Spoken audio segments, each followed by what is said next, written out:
Hello guys, আসসালামু আলাইকুম। আশা করছি তোমরা সবাই ভালো আছো। তো আজকের ব্লগটা হচ্ছে আজকে আমি তোমাদের সাথে শেয়ার করব রুই মাছ দিয়ে আলু পটলের রেসিপি। তো প্রথমেই আম্মু তেলে আলু ভাজি করে নিয়েছে। এখন পটলগুলোকে সামান্য হলুদ দিয়ে ভালো করে ভেজে নিয়েছে। তারপর একটি কড়াইয়ে তেল দিয়ে দিয়েছে পেঁয়াজ কুচি। তারপর এগুলোকে ভালোভাবে ভেজে নেবে। ভাজা শেষে এখানে দিয়ে দেবে লবণ, হলুদ, মরিচের গুঁড়া, মশলার গুঁড়া, সামান্য আদা রসুন বাটা। তারপর এগুলোকে আবার ভালোভাবে নেড়ে ভেজে নেবে। তারপর এখানে সামান্য পানি দিয়ে আবার এগুলোকে কষিয়ে নেওয়ার পর এখানে মাছের টুকরোগুলোকে দিয়ে দিল। তারপর এগুলোকে আবার নেড়ে কিছুক্ষণ কষিয়ে নেবে। তারপর এখানে দিয়ে দেবে আলু পটলকে দেওয়ার পর মশলা এবং মাছের সাথে এগুলোকে ভালোভাবে মিশিয়ে নেবে।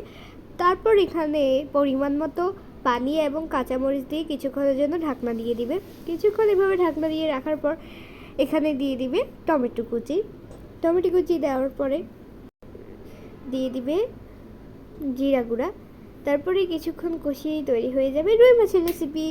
বাই ভিউয়ার্স, আবার দেখা হবে।